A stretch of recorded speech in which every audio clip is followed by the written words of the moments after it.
Your child just walked past you without making eye contact.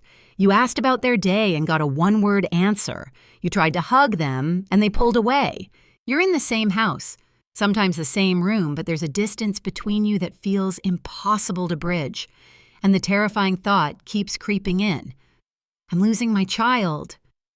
We used to be so close, and now I don't even know them anymore. Here's what most parents don't realize. Detachment doesn't happen overnight. It's built through thousands of small moments where connection was possible but didn't happen. Every time you were physically present but mentally absent. Every time your child tried to share something and you were too busy or distracted. Every time they needed emotional support and got advice or dismissal instead. These moments accumulate into a gulf that feels insurmountable. But here's the powerful truth. The same principle works in reverse. Connection is also built through thousands of small moments. And no matter how distant your relationship feels right now, whether your child is 5 or 15, you can begin rebuilding that bond today. Research from attachment theory shows that secure parent-child bonds are the foundation for virtually every positive life outcome: better mental health, stronger relationships, higher academic achievement, greater resilience, and overall life satisfaction. This bond isn't just nice to have, it's essential. Today, I'm going to show you exactly how to transform detachment into deep connection. You'll learn to recognize the signs your child is feeling emotionally distant, understand the neuroscience of bonding that makes certain strategies incredibly effective, and get specific practical techniques you can implement immediately that will strengthen your relationship regardless of your child's age. If you're feeling the painful distance between you and your child, and you're ready to rebuild that connection into something unbreakable, make sure to hit that subscribe button and turn on notifications. We share research-based parenting strategies every week that help you create the deep, lasting bonds that make childhood secure and parenting joyful. The first thing you need to understand is that bonding isn't the same as loving. You can love your child deeply and still not have a strong bond. Love is a feeling. Bonding is a relationship built through specific repeated experiences. It's created when your child consistently experiences you as safe, attuned, responsive, and reliable. When these conditions are met, the brain releases oxytocin, often called the bonding hormone, which literally wires connection into your neural pathways. This is why quality matters more than quantity. You can spend hours in the same space as your child and build no bond if you're not truly present. Or you can have 15 minutes of genuine connection that strengthens your relationship profoundly. The key is attunement, accurately perceiving your child's emotional state and responding in ways that make them feel seen, understood, and valued. Most parents unknowingly block bonding by being physically present but emotionally unavailable. You're watching your child's game but checking your phone. You're listening to their story but thinking about work. You're in the room, but your mind is elsewhere. Children pick up on this immediately, and the message they receive is, "I'm not important enough to hold my parents' full attention." This doesn't create connection, it creates distance. Let's identify the signs that your child is feeling emotionally distant, because you can't fix what you don't recognize. For younger children, ages 2 to 8, detachment shows up as increased clinginess, paradoxically paired with emotional withdrawal. They might constantly seek your physical presence, but not share their inner world. They stop coming to you when hurt or upset. They become more aggressive or have more frequent meltdowns because they can't regulate without your co-regulation. But they also don't trust you to help them. For school-age children ages 9 to 12, watch for preference for peers or screens over family time, reluctance to share details about their day or friendships, withdrawal to their room immediately after school, or becoming emotionally flat around you while being animated with others. They're not naturally pulling away developmentally yet, so this distance indicates something is missing in your connection. For teenagers ages 13 to 18, some pulling away is developmentally normal as they individuate. But there's a difference between healthy independence and emotional detachment. Healthy independence looks like they share less detail but still share what matters. They want privacy but still engage in family activities. They challenge your views but respect you, and they have their own life. But you're still a trusted advisor. Detachment looks like complete emotional shutdown, hostility or contempt when you try to connect, lying about their activities, and turning to anyone but you when they need support. Now let's talk about the foundational strategies for building unbreakableness. The first strategy is creating daily connection rituals. These are predictable moments where your child knows they'll have your undivided attention. Not elaborate activities or expensive outings, just consistent presence. For young children, this might be 10 minutes of floor play where they direct the activity and you're fully engaged. For school-age kids, it might be snuggling before bed while they talk about whatever they want. For teens, it might be driving them somewhere with no agenda except being available if they want to talk. The power of rituals is that they're predictable and protected. Your child knows that no matter what else is happening, this time is theirs. You're not multitasking, not checking your phone, not half listening while making dinner. You're fully present. Even 15 minutes of complete attention daily builds more connection than hours of distracted coexistence. Choose something sustainable that fits your family's rhythm and protect it fiercely. The second strategy is emotion coaching instead of emotion dismissing. This is where most parents accidentally create distance without realizing it. When your child expresses big emotions, uncomfortable emotions, or emotions you don't understand, your instinct might be to minimize them, fix them quickly, or redirect them. You're fine, it's not a big deal. Stop crying, there's nothing to cry about. Look on the bright side, at least you have friends. Some kids have none. These responses, while well-intentioned, teach children that their emotions aren't acceptable or valid, that you can't handle their feelings, and that they need to hide their inner experiences from you. This creates profound disconnection because children learn they can't be authentically themselves around you. Instead, practice emotion coaching. Notice the emotion, name it, validate it without judgment, and help them process it. You seem really disappointed. That's hard. Tell me more about what happened. This doesn't mean you agree with their perspective or let behavior go unaddressed. It means you acknowledge their emotional experience as real and valid before anything else. When children feel their emotions are accepted by you, they trust you with their inner world. This is the foundation of lasting connection. They think, my parent can handle all of me, even the messy, difficult parts. The third strategy is truly listening without fixing, advising, or redirecting. Most parents think they're good listeners, but when you examine actual conversations, you'll find that we interrupt constantly with our own agenda. Your daughter shares a problem with a friend, and within 30 seconds you're telling her what she should do. Your son mentions he's worried about a test, and you immediately launch into strategies or reassurance. This pattern sends the message that their sharing is just a trigger for your input, not something valuable in itself. They learn to stop sharing because it always leads to you taking over the conversation. Instead, practice what therapists call active listening. Give your full attention, make eye contact, minimize your verbal responses to things like, tell me more, or that sounds hard. Let silence sit so they can process and continue. Ask open questions like, how did that feel? Or what do you think about that? Rather than leading questions that steer them toward your preferred answer. Most importantly, resist the urge to immediately fix or advise unless they specifically ask for your input. Often children aren't looking for solutions. They're looking for connection and validation. They want to feel heard and understood. When you can provide that without hijacking the conversation with your agenda, they learn to trust you with more of their inner world. The irony is that by not trying to fix or direct, you actually have more positive influence because they keep coming to you. The fourth strategy is repairing ruptures quickly and genuinely. No parent maintains perfect connection all the time. You will be distracted, impatient, dismissive, or harsh sometimes. You'll prioritize other things over connection. You'll misread your child's emotions or respond in ways you regret.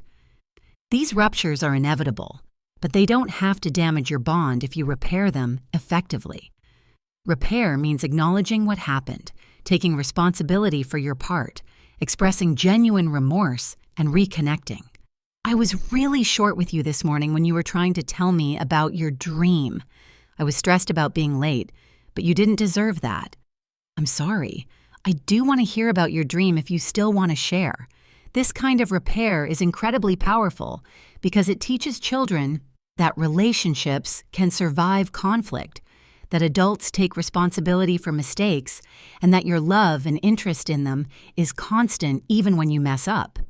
The mistake many parents make is either not repairing at all because they don't think it's necessary, or over-apologizing in ways that make the child responsible for managing the parent's guilt. Keep repairs simple, sincere, and focused on reconnecting rather than seeking forgiveness or reassurance from your child. The goal is restoring the relationship, not making yourself feel better about the rupture. The fifth strategy is entering your child's world instead of always expecting them to exist in yours. Bonding requires meeting children where they are, showing genuine interest in what matters to them, even when it doesn't interest you. If your 7-year-old is obsessed with dinosaurs, learn about dinosaurs. If your 12-year-old loves a video game you find pointless, ask them to teach you about it and why they enjoy it. If your 16-year-old follows certain music or social media creators, be curious about what appeals to them. This doesn't mean pretending to love everything your child loves or giving up your own interests.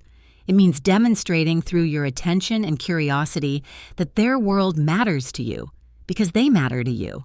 Children whose parents show genuine interest in their passions feel valued and known.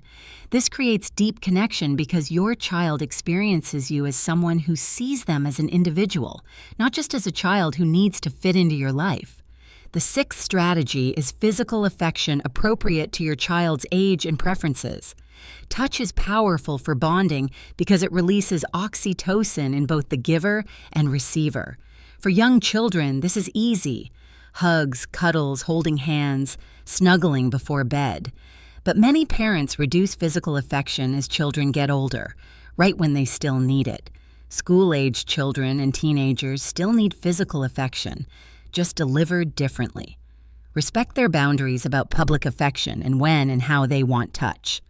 Some teens bristle at hugs, but welcome a hand on their shoulder or sitting close on the couch.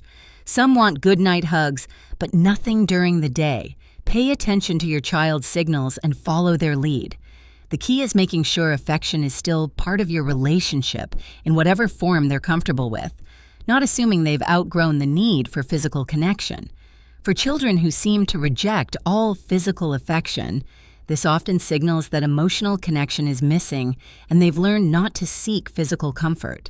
The solution isn't forcing touch, which makes it worse, but rebuilding emotional safety first. As emotional connection strengthens through the other strategies, physical affection often naturally returns because your child feels safe being vulnerable with you again. The seventh strategy is being curious instead of judgmental. When your child makes choices you don't understand, displays interests you find strange, or expresses views you disagree with, your response determines whether they continue sharing their authentic self with you. If you respond with criticism, judgment, or trying to change their mind immediately, they learn to hide who they really are from you. This creates a false relationship where you think you're connected, but you only know the edited version they're willing to show you. Instead, approach differences with genuine curiosity. That's interesting. Help me understand why you see it that way. I don't know much about that. What draws you to it? We think about this differently. Tell me more about your perspective. This doesn't mean you have no values or boundaries, but it means you're more interested in understanding your child than in being right or controlling their thoughts. The eighth strategy is creating shared positive experiences together. Bonding isn't just built through deep conversations and emotional moments, it's also built through fun, laughter, adventure, and shared memories. Make time for activities you both enjoy, try new experiences together, create family traditions that everyone looks forward to, and prioritize joy in your relationship, not just management of behavior and responsibilities. This is especially important if your relationship has become primarily functional. You're managing schedules, enforcing rules, nagging about homework and chores, but you're not laughing together or enjoying each other's company. Children need to experience you as someone they like being around, not just someone who takes care of them or tells them what to do. The positive moments create the relationship foundation that makes the difficult moments manageable. The ninth strategy is modeling vulnerability and authenticity yourself. If you want your child to share their struggles, fears, and authentic self with you, you need to demonstrate that this is safe by doing it yourself. Share age-appropriate struggles you're facing.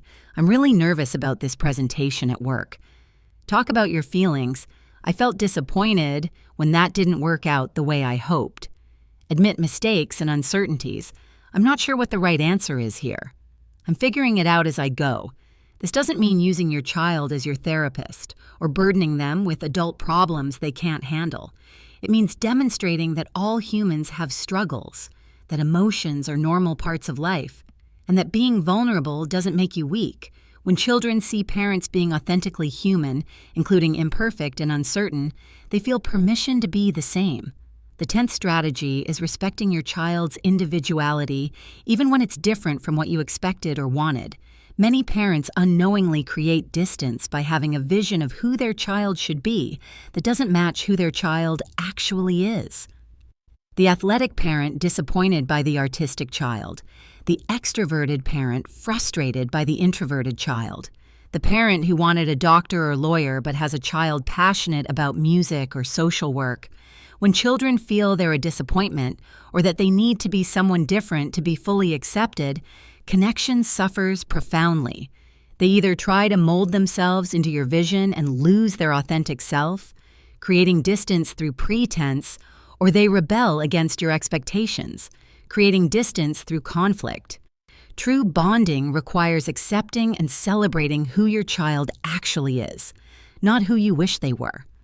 Let's talk about age-specific bonding approaches, because what creates connection with a 5-year-old looks different from what connects with a 15-year-old.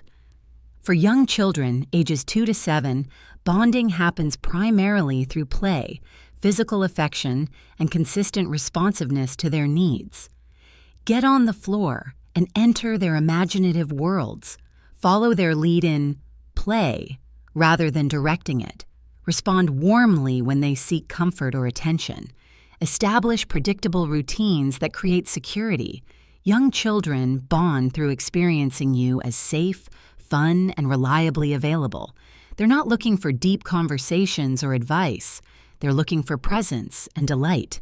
When you show genuine enjoyment of them, when you're silly and playful, when you comfort them when they're hurt, and when you show up consistently, they develop secure attachment that becomes the foundation for lifelong connection.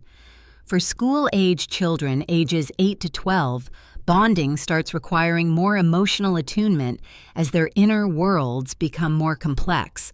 They're dealing with friendships, academic challenges, developing interests and identities, and increasing awareness of the wider world. Continue physical affection and play while also making space for conversations about their thoughts and feelings. Show interest in their school life, friendships, and activities. Be available for the problems that feel huge to them, even if they seem small to you. This age group still needs your guidance and structure, but they're beginning to want more autonomy and respect. Balance giving them age-appropriate independence with maintaining connection. Let them make more choices while staying involved and interested. When they share problems, resist immediately jumping to advice mode. Ask if they want your input or just want you to listen. For teenagers ages 13 to 18, bonding requires major shifts because they're developmentally designed to begin separating from parents. This doesn't mean connection is impossible. It means connection looks different. Respect their need for privacy and independence while remaining emotionally available. Be curious about their views and ideas without being judgmental. Share your own perspectives without lecturing or demanding they agree. Teenagers bond through experiencing you as someone who respects their emerging autonomy while still being a reliable support system. They need to know you're available when they need you, but not hovering or intrusive. Find activities you can do alongside them that create natural opportunities for conversation, like driving, cooking together, or watching shows they enjoy. Accept that they'll share less detail about their daily life, but stay connected to the bigger picture of who they're becoming.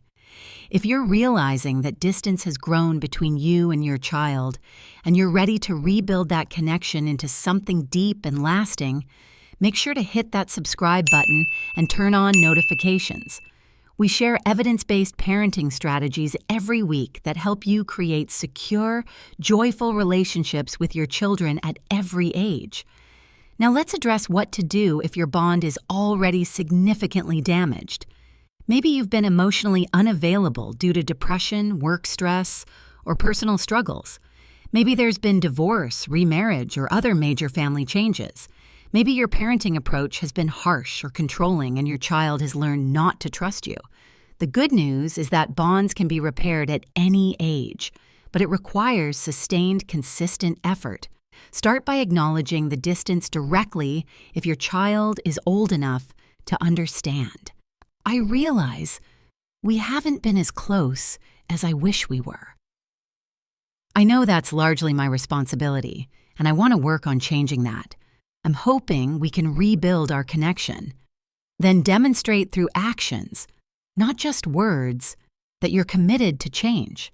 Show up consistently for the daily connection rituals you establish.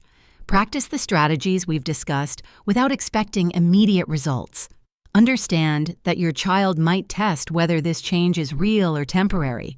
They might be skeptical or resistant because they've been hurt by the distance. Don't give up when they don't immediately warm to your efforts. Keep showing up. Keep being present. Keep demonstrating through your actions that you're reliable and safe. Over time, with consistency, trust can be rebuilt and connection can deepen even after significant ruptures. Also consider whether professional support might help. Family therapy can provide structured space for repairing damaged relationships, especially when there's been trauma, major conflict, or patterns that feel impossible to change on your own. There's no shame in seeking help. The goal is reconnection, and sometimes having a skilled guide makes that possible when it feels unreachable alone.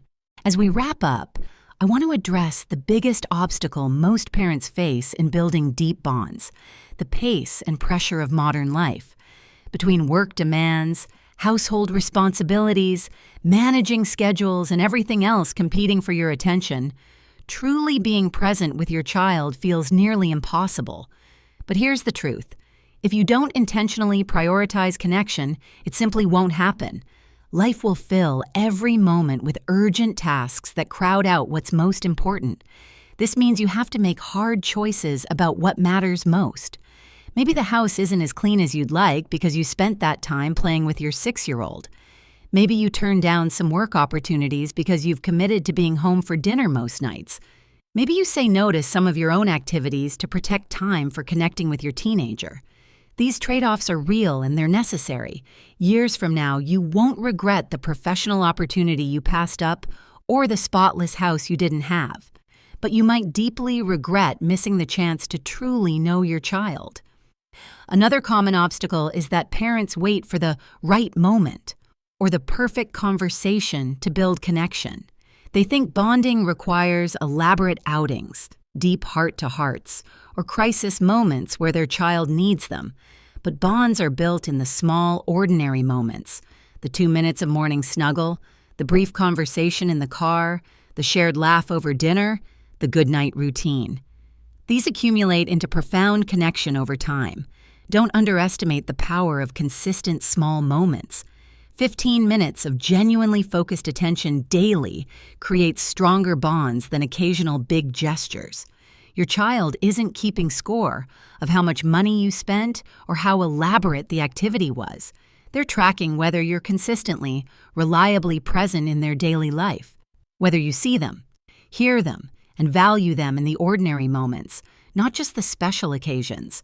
Also recognize that building bonds is an ongoing practice, not a destination you reach.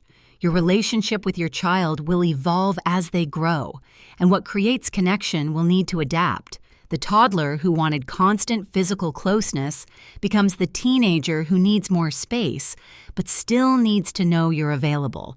The child who shared everything becomes the adolescent who's more private, but still needs to feel understood. Stay curious, stay flexible, and keep prioritizing connection even as the form it takes changes. One final thought. The relationship you build with your child today is creating the template for your lifelong relationship with them. The adult children who maintain close, healthy relationships with their parents almost always point to feeling deeply known, accepted, and valued throughout their childhood. Even through difficult phases, even when there was conflict, the underlying message was, "You matter to me. I see you. I'm here for you." That's what unbreakable bonds are made of. Not perfection, not always getting it right, not never having conflict or distance, but consistency in showing up, genuineness in your interest and care, and commitment to repairing when things go wrong. When children experience this kind of secure connection, it becomes part of who they are. They carry it with them into every relationship and every challenge they face. So start today. Pick one strategy from this video and implement it consistently for the next week. Maybe it's 15 minutes of undivided attention daily. Maybe it's emotion coaching instead of dismissing feelings. Maybe it's entering their world by learning about what they love. Whatever it is, commit to it and notice what shifts in your relationship. Small changes, practiced consistently, create profound transformation over time. Your child is growing up quickly. The years you have with them at home are limited and precious. Don't let those years pass in distracted busyness, only to realize too late that you never really knew them. Build that unbreakable bond now, one small moment at a time. Your future relationship with your adult child will be shaped by the choices you make today. Choose connection. Choose presence. Choose to truly see and value the remarkable human you're raising. That's how you build a bond that lasts a lifetime.